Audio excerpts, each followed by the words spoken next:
নমস্কার বন্ধুরা, আপনারা সবাই কেমন আছেন? আশা করছি আপনারা সবাই অনেক ভালো আছেন।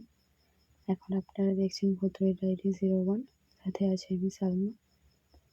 তো আজকে আপনাদের সাথে আমি একটা ছোট্ট গল্প শেয়ার করতে চাই। তো চলুন গল্পটা শুরু করা যাক।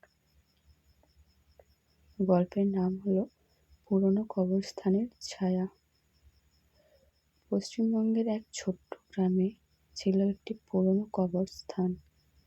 দিনের বেলায় জায়গাটা খুব শান্ত আর নিরিবিলি লাগতো, কিন্তু কিন্তু সন্ধ্যা নামলেই গ্রামবাসীরা ওই পথ দিয়ে যেত না। কারণ কারণ ওখানে অদ্ভুত ছায়া আছে, এটা সবাই বলতো। একদিন গ্রামের এক ছেলে, তার নাম রাহুল, বন্ধুদের সাথে চ্যালেঞ্জ নিয়ে রাতে ওই কবরস্থানের কাছে গেল। চারপাশ তখন গভীর অন্ধকার। রাহুল যখন কবরস্থানের পাশ দিয়ে হাঁটছিল, হঠাৎ তার মনে হলো কেউ যেন তাকে দেখছে। সে পিছনে তাকালো, কেউ নেই। হঠাৎ ঠান্ডা বাতাস বইতে লাগলো। রাহুলের কানে ভেসে এলো ফিসফিস করে একটা আওয়াজ, এখানে কেন এসেছো? ভয়ে রাহুল গ্রামে ফিরে এলো। পরদিন সকালে যখন লোকেরা কবরস্থানে গেল, তারা দেখলো রাহুল যেখানে ছায়াটা দেখেছিল, সেই কবরের উপর নতুন করে মাটির দাগ পড়ে আছে, যেন কেউ সেখান থেকে বের হওয়ার চেষ্টা করেছে। তারপর থেকে গ্রামের কেউ আর কখনো ওই কবরস্থানের দিকে যায় না। কারণ কারণ সবাই বলতো, বর্তমানকালে এখনো বলে, এমনকি তাদের গ্রামের ছেলে নিজের চোখে দেখেছে যে ওইখানে এরকম অদ্ভুত ঘটনা ঘটে। সেই জন্য সাহস করে কেউ আর ওই দিকে যেতে চায়নি, এমনকি কখনো আর ওই দিকে কেউ যায় না। আপনাদের সাথে আমি আর একটা গল্প শেয়ার করতে চাই। গল্পটার নাম হলো ভূতুড়ে চা দোকান।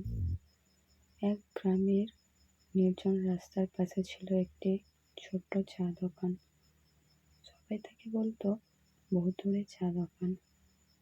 দিনের বেলায় দোকানটা একদম সাধারণ মনে হতো, কিন্তু কিন্তু রাত হলেই সেখানে অদ্ভুত সব ঘটনা ঘটতো। মধ্যরাতে নাকি দোকানটা নিজে থেকেই খুলে যায়, ভেতরে আলো জ্বলে ওঠে আর চায়ের কেটলি থেকে ধোঁয়া উঠতে থাকে, অথচ সেখানে কেউ থাকে না। একদিন শহর থেকে আসা এক যুবক, নাম তার বিজয়, এসব কথা বিশ্বাস করতো না। সে ঠিক করলো সত্যিটা সে জানবেই। সেই রাতে একা ওই চা দোকানের সামনে দাঁড়িয়ে রইল।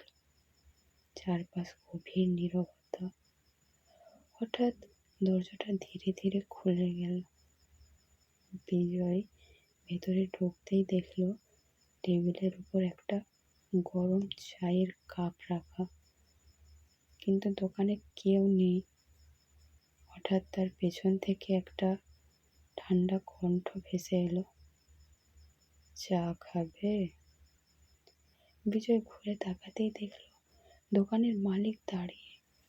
কিন্তু কিন্তু গ্রামের লোকেরা তো বলেছিল দোকানের মালিক বহু বছর আগেই মারা গেছে। তো বন্ধুরা, আজ এতটাই। গল্পটা কেমন লাগলো অবশ্যই জানাবেন।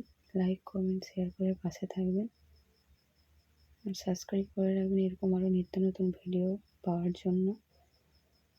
পরবর্তীকালে আরও নতুন নতুন ভিডিও আনবো আপনাদের সামনে।